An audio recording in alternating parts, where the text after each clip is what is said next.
അഴുക്കിരിക്കുന്നുണ്ട, അതങ്ങോട്ട് അരച്ച് കഴുകു. ഈ അഴുക്കിരിക്കുന്നോണ്ട് കണ്ടില്ല. അല്ല, ഈ അഴകിരിക്കുന്നോണ്ട് കണ്ടില്ലെന്ന്. പെട്ടെന്ന് അതങ്ങോട്ട് കഴുകു, എന്നിട്ട് വേണം വാഷിംഗ് മെഷീനിൽ തുണി എടുത്തിടാൻ. നീ ഇട്ടാ വാഷിംഗ് മെഷീൻ പിണങ്ങത്തൊന്നുമില്ലല്ലോ. പക്ഷെ ഞാൻ പിണങ്ങും. ഓ, ഒരു പിണക്കക്കാരി. അയ്യോ സോറി. അജു വിളിക്കുന്നു. പാത്രം കഴുകിക്കൊണ്ട് ഫോണിൽ സംസാരിക്കാൻ പറ്റുമോ വിക്കി? ബുദ്ധിമുട്ട. എന്നാ പാത്രം കഴുകു. അപ്പൊ ഫോൺ അതടിക്കട്ടെ. അടിക്കട്ടെ അല്ലേ? സത്യം പറഞ്ഞ ഇത്രയും വൃത്തികെട്ട കൂട്ടുകാരൻ ഞാൻ ജീവിതത്തിൽ കണ്ടിട്ടില്ല. എന്തുമാര് കല്യാണത്തിനാണ് കാണിച്ചത്? അതെ, അവന്മാരെന്റെ 2ാം ക്ലാസ് തൊട്ടുള്ള കൂട്ടുകാരാ. ഈ 2ാം ക്ലാസ് തൊട്ടാണ് ഇങ്ങനെയുള്ള തൊട്ടി കൂട്ടുകെട്ടുകളിൽ പോയി പെടുന്നത്. അതെ, എനിക്കൊന്നും പുറത്തു പോണം. പാത്രം കഴുകി തുണി അലക്കിയിട്ട് നമുക്ക് പുറത്തു പോവാം. അതല്ലെന്ന്, എനിക്ക് അവന്മാരായിട്ടൊന്ന് പുറത്തോട്ട് പോണം. പാടില്ല. നമ്മളെന്തിനാ കല്യാണം കഴിച്ചത്? അതന്നെ ഞാനും ആലോചിക്കുന്നു. നമുക്ക് ഒരുമിച്ച് ടൈം സ്പെൻഡ് ചെയ്യാൻ. അവന്മാര് ബാച്ചിലറാന്ന് പറഞ്ഞ് നീ ഇപ്പൊ ബാച്ചിലർ അല്ലല്ലോ. അപ്പൊ കഴിവ്. ഓക്കെ. അതെ, വാഷിംഗ് മെഷീനിൽ തുണിയും ഇട്ടു, പാത്രവും കഴുകി വെച്ചു. Good job Abi. താങ്ക്സ്. എന്നാ ഞാനൊന്ന് പുറത്തോട്ട് പോയിക്കോട്ടെ, അവന്മാരെ ഇടന്ന് വിളിക്കുന്നു. വേണ്ട, ഞാൻ എത്ര നാളായി അവന്മാരായിട്ടൊന്ന് പുറത്തോട്ട് പോയിട്ട്. നിനക്ക് ഞാനാണോ വലുത് അതോ അവന്മാരാണോ വലുത്? നീ. എന്നാ പോണ്ട. വേണ്ട. കല്യാണം കഴിഞ്ഞതിന് ശേഷം ഫുൾ ടൈം ഫ്ലാറ്റിൽ തന്നെ. എവിടെ കുഞ്ഞിപ്പങ്ങളവിടെ പെങ്ങളെ? കല്യാണത്തിന് അന്ന് മുങ്ങിയതാ രണ്ടും കൂടെ. 27 മണിക്കൂർ ഫ്ലാറ്റിൽ തന്നെ. പെങ്ങളെ, നമുക്കറിയാം കല്യാണം കഴിഞ്ഞവന് നമ്മളോട് വരാൻ ബുദ്ധിമുട്ടായിരിക്കുന്നു. അവിടെ നമ്മൾ ഇങ്ങോട്ട് വന്നത്. സാധാരണ ഹസ്ബൻഡിന്റെ ഫ്രണ്ട്സ് വരുമ്പോ ക്യാരറ്റ് ഹൽവയാണ് കഴിക്കാൻ കൊടുക്കാറ്. ക്യാരറ്റ് ഹൽവയാ, മട്ടനാ, ചിക്കനാ, എന്താന്ന് വെച്ചാ ആവട്ടെ. കച്ചവടം തുടങ്ങി. നീ പോയി ഡ്രിങ്ക്സ് എടുത്തിട്ട് പെങ്ങൾ അവിടെ നില്ല് പറയട്ടെ. നിനക്ക് ഓർമ്മയില്ലേ? ഓർമ്മയില്ല.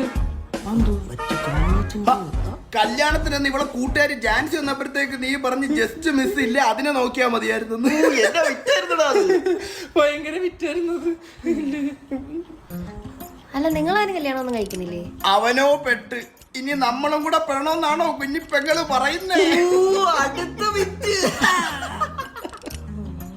പിന്നെ കഴിവുള്ളവനാട്ടോ. എന്നെ ത്രികോണത്തിൽ പുകവിടാൻ പഠിപ്പിച്ച ആശാനെ ഇരിക്കുന്നേ. Hey, wait. Who gave you first puff? You, Das. Who gave you first peck? Das. You. Who gave you first girl? You, Das. You always. What did he say? Nothing dear. നീ പോയി അമ്മർക്കത്തിൽ വെള്ളം എടുത്ത് കലക്കി കൊടുത്ത് കൊല്ലേ ചെല്ലു. എന്താടാ നിങ്ങൾ തമ്മിൽ സെറ്റല്ലേ? ലൗകിക ജീവിതത്തിൽ എന്തെങ്കിലും തകരാറില്ല? ഉണ്ടെങ്കിൽ എന്നെ വിളിച്ചാ മതി. എന്തിന്? അല്ല, എനിക്കറിയാവുന്ന ഒരു ഡോക്ടറുണ്ട്, അതെ നമ്പർ തരാന്ന്. അല്ല, കുഞ്ഞിക്കാലൊന്നും കണ്ടില്ല. എടാ, 2 ആഴ്ച കല്യാണം കഴിഞ്ഞിട്ട്. സോറി. ചായ മതി എന്ന് പറയാ.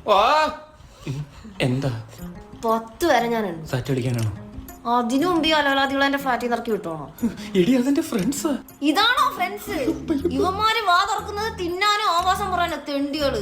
ഇതെന്റെ ഡാഡി അറിഞ്ഞോണ്ടല്ലേ. എടി, കുറച്ച് കഴിയുമ്പോ അവന്മാർ ഇറങ്ങി പൊക്കോളൂ. പറ്റത്തില്ല. നീ പറഞ്ഞു വിടുന്ന അതോ ഞാൻ ഇറക്കി വിടണോ? ഞാൻ പറഞ്ഞു വിട്ടോളാം. അളിയ, അവൾക്ക് ചെറിയൊരു തലവേദന. ദാസെല്ലാം കേട്ടു, നന്ദിയുണ്ട്.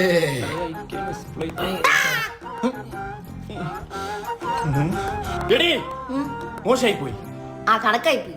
എടി, എനിക്കറിയാം അവന്മാര് തെണ്ടികളാണ്, ചെറ്റകളാണ്, വൃത്തിയേട്ടവന്മാരാണെന്ന്. അങ്ങനത്തെ ഫ്രണ്ട്സിനെ നിനക്ക് വേണ്ട. ഓ, ഇനി ആ വൃത്തിയേട്ടവനൊക്കെ ഞാൻ ഫ്ലാറ്റിൽ കേട്ടത്തില്ല. പോരെ.